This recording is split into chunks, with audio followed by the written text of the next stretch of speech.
ইতিমধ্যেই যে এই বিষয়টি সামনে আসছে, বিধাননগরের পুলিশ কমিশনার তাকে চিঠি পাঠানো হয়েছে লিওনেল মেসির টিমের তরফে, এবং সেই চিঠিতে এমনটাও অভিযোগ রয়েছে যে ইভেন্টের দিন বারবার মেসিকে ছোঁয়ার চেষ্টা করা হয়েছিল যাতে সিকিউরিটি ব্রিচ হয়। সেক্ষেত্রে আপনার কি প্রতিক্রিয়া?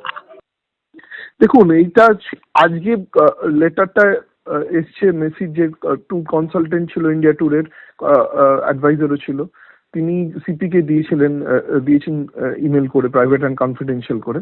কোশ্চেন সেটা না, সেটা তো আজকে করেছে, কিন্তু সেই দিনেও যেদিনকে আমাকে অ্যারেস্ট করা হয়েছিল প্লেনেও বারবার ওনাকে পুলিশকে বলা হচ্ছিল যে মিনিস্টারও যে এরম ভাবে ঘিরে ধরেছে, এরম সিকিউরিটি ব্রিচ, এটা কিন্তু সেই সময়ও বলা হচ্ছিল আমায় যখন অ্যারেস্ট করা হয়েছিল। সেই সময়কার পুলিশ সেটা ইচ্ছে করে নেয়নি কেন, সেটা পুলিশের ব্যর্থতাটা, এবং অরূপ বিশ্বাস সেই সময় যে চিফ স্পোর্টস মিনিস্টার ছিল তাকে যেহেতু অ্যালিগেশন করা হচ্ছিল সেটাকে ঢাকবার জন্য সেই সময় পুলিশ সেটাকে ইগনোর করেছিল এবং আমাকে স্কেপগোট বানিয়েছিল। কিন্তু আজ সত্যিটা বেরিয়ে এসছে এবং আজকে ডাইরেক্ট সিপি বিধাননগরকে চিঠিটা ইমেল করা হয়েছে উইথ ফুল ফ্যাক্টস। এটাও বলা হয়েছে যদি কখনো কিছু আরো ক্লারিফিকেশন দরকার হয় সেটাও দিতে তারা রাজি, কেননা তারা জানে আমি একজন প্রফেশনাল, মেসি টিম জানে আমি একটা প্রফেশনাল লোক।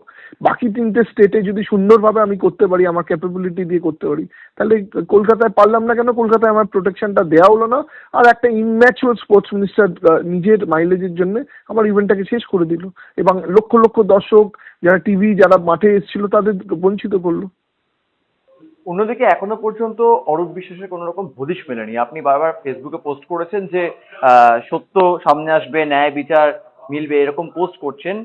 এখনো পর্যন্ত হাজারবার তাকে ডেকে পাঠানো হচ্ছে কার্যত, কিন্তু বারবার ডেকে পাঠানো সত্ত্বেও তিনি এখনো অব্দি আসেননি হাজিরা। সেটাই তো, উনি কিসের ভয় পাচ্ছেন? আমি তো এত বড় ইনভেস্টিগেশন টিমকে নিজে অ্যাটেন্ড করলাম, যখন বলেছে এতদিন আমি অ্যাটেন্ড করেছি, তো উনি ওনার কিসের ভয়? উনি তো আসুন। ব্যাপারটা হচ্ছে উনি ভয় পাচ্ছেন, উনি জানেন উনি যা করেছেন, উনি যেরকম ভাবে আমাকে গাইড জড়ি করে ভয় দেখিয়ে টিকিট নিয়েছেন, অ্যাক্রিডিটেশন কার্ড নিয়েছেন, মাঠে ঢুকে ইভেন্টটা স্যাবোটেজ করেছেন, উনি সেটাই ভয় পাচ্ছেন যে আর তো আর বাঁচবার পালা নেই না। এবার সরকারও চেঞ্জ হয়েছে এবং কোর্টও ছাড়বে কি? আপনি কি বলুন, আইন তো সবার কাছে এক, আজ না কাল আইন তো ধরবে, এবং ওই ভয় উনি পালিয়ে পালিয়ে বেড়াচ্ছেন।